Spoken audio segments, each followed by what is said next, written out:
یہ کہانی ایک ایسے 73 سالہ بوڑھے استاد کی ہے جس نے اپنی آنکھوں پر چشمہ لگایا ہوا تھا، ہاتھ میں قرآن تھا، لیکن جس نے اپنی حکمت عملی سے 20 سال تک یورپ کی جدید ترین فوج یعنی اٹلی کو ناکو چنے چبوا دیے۔ وہ کوئی بادشاہ نہیں تھے، نہ ہی کوئی جنرل، وہ ایک قرآن پڑھانے والے معلم تھے جنہیں دنیا آج صحرا کا شیر یعنی لائن آف دا ڈیزرٹ کے نام سے جانتی ہے۔ کہانی شروع ہوتی ہے 1858 عیسوی میں لیبیا کے ایک چھوٹے سے گاؤں میں۔ عمر مختار ایک غریب گھرانے میں پیدا ہوئے۔ وہ بچپن سے ہی دین کی طرف راغب تھے اور سنوسی صوفی سلسلے سے وابستہ ہو گئے۔ انہوں نے اپنی آدھی زندگی بچوں کو قرآن پڑھانے اور صحرا کے لوگوں کے جھگڑے سلجھانے میں گزار دی۔ وہ ایک پرامن استاد تھے، لیکن تقدیر نے ان کے ہاتھ میں قلم کی جگہ بندوق تھما دی۔ 1911 میں اٹلی نے سلطنت عثمانیہ سے لیبیا چھیننے کے لیے حملہ کر دیا۔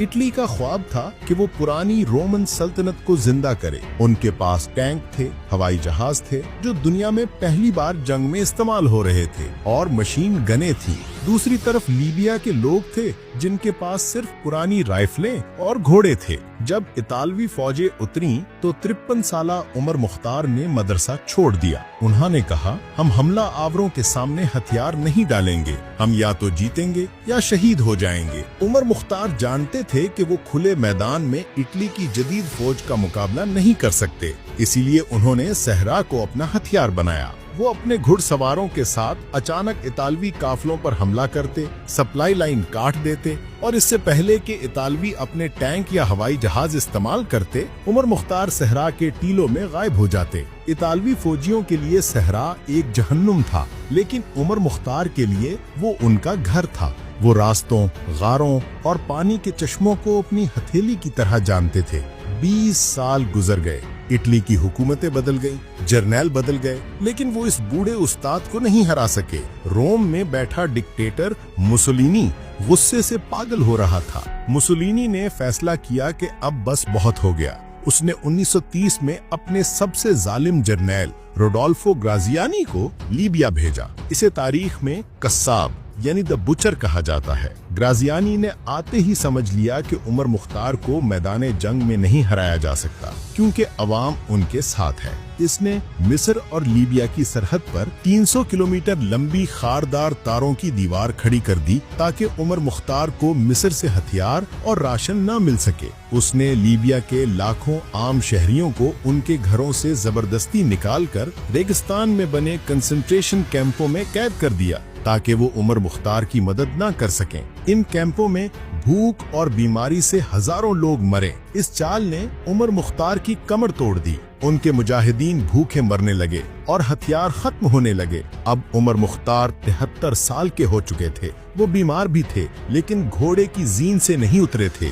11 ستمبر 1931 کو سلونا کی وادی میں اطالوی فوج نے انہیں گھیر لیا۔ ایک شدید جھڑپ ہوئی۔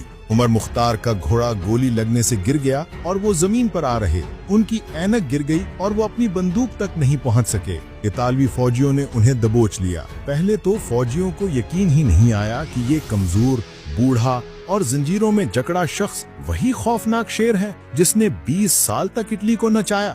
گرفتاری کے بعد انہیں جنرل گرازیانی کے سامنے پیش کیا گیا۔